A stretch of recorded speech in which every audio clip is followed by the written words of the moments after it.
I never imagined that the happiest weekend of my life would become the story people ask me about over and over again. Not because of the wedding. Not because of the place.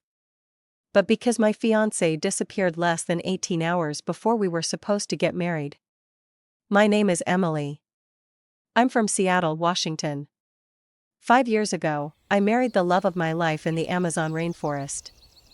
Or, at least, that's what was supposed to happen. By the time everything was booked, paid for, and organized, we had spent almost $480,000. 123 guests flew from the United States to Brazil. Some had never even left the country before. There were private charter boats, luxury accommodations deep in the rainforest, gourmet catering, live musicians, photographers, videographers, imported flowers. It wasn't just a wedding. It was the biggest celebration either of our families had ever seen. And then, the night before the ceremony, Lucas vanished. To understand why we chose the Amazon for our wedding, you need to know how we met. 5 years earlier, I had traveled to Brazil alone.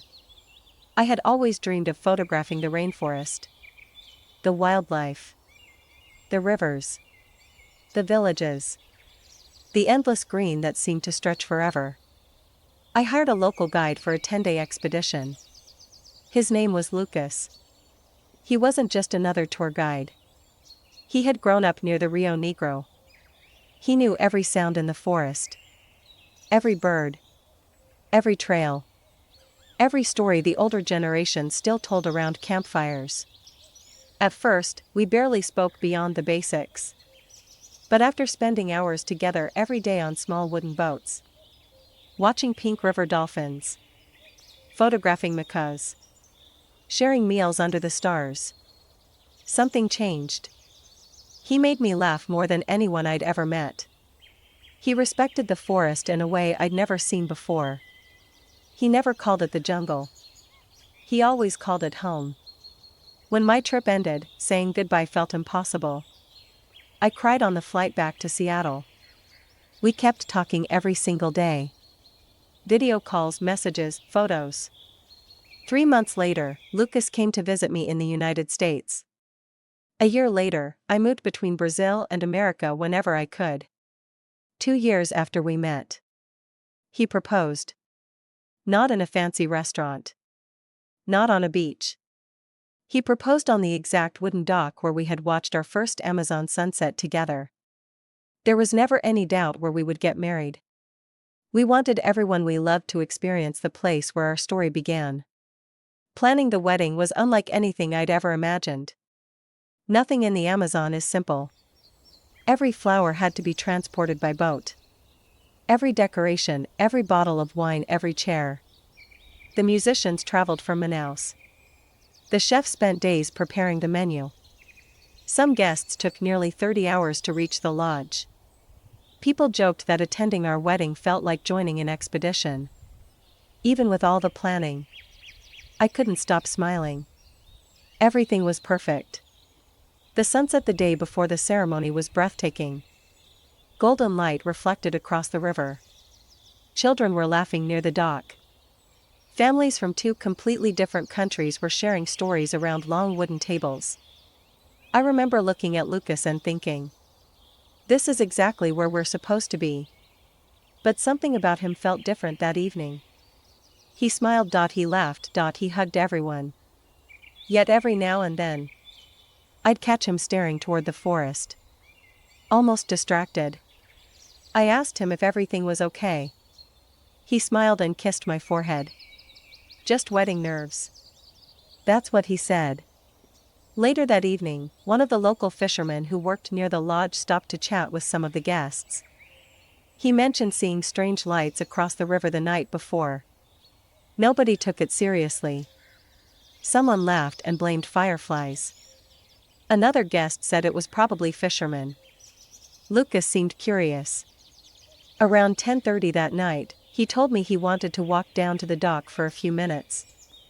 I'll be back before you even miss me. Those were the last words he said before he disappeared. At first, I wasn't worried. 20 minutes passed. Then 40. Then an hour. I called his phone. It started ringing from inside our room. He had forgotten it, his wallet was still there.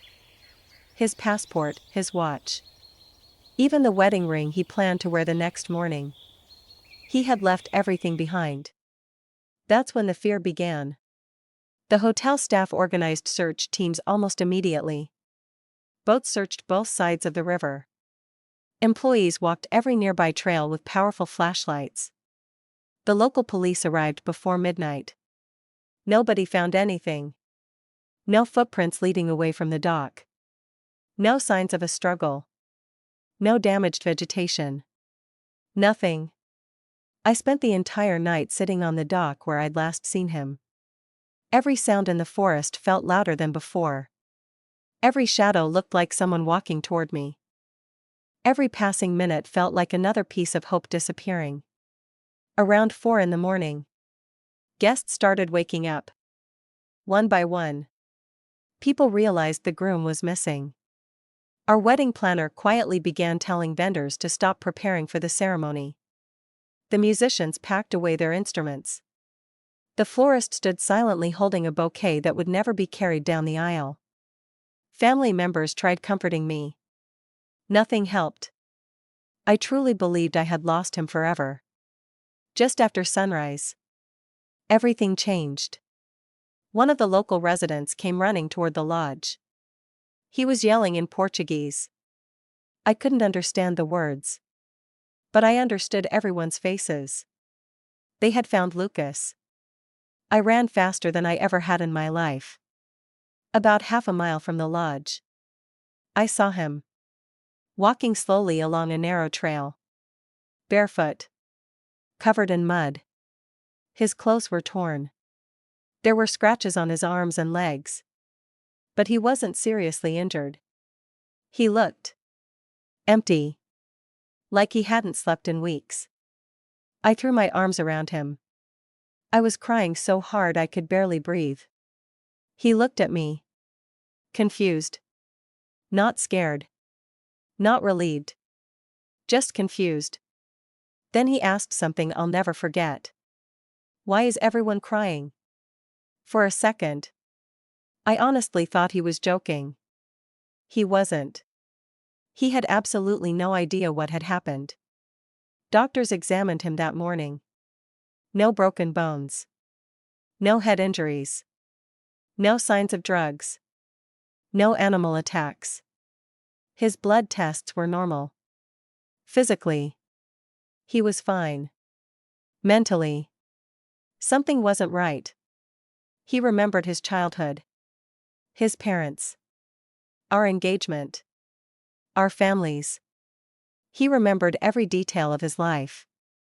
Except for one thing. Everything that had happened after he left the lodge the previous night. 12 hours. Completely gone. Sometimes he'd close his eyes as if trying to remember. Then he'd stop. Shake his head. And quietly repeat the same sentence. I followed the lights. Every single time. Nobody knew what lights he was talking about. The fishermen hadn't seen anything unusual that night. The search teams hadn't reported any lights either. Lucas never explained it. Because he couldn't. 3 days later, after making sure he was healthy enough, we decided to get married in a small ceremony in Manaus. No luxury decorations. No giant celebration. Just our closest family. And honestly, it became far more meaningful than the wedding we'd spent months planning. People still ask me what I think happened that night. Did he get lost? Did he suffer temporary amnesia? Did exhaustion affect his memory? Maybe. Maybe there's a completely logical explanation. I hope there is. But sometimes, late at night, when we're talking about old memories, I'll ask Lucas one more time. What really happened in the forest? He always gives me the same look. Quiet. Distant. Like he's searching for something he can never reach. Then he smiles softly. Takes my hand. And says exactly what he said for the last 5 years. I don't think I was alone. And every time he says those words, I still get chills.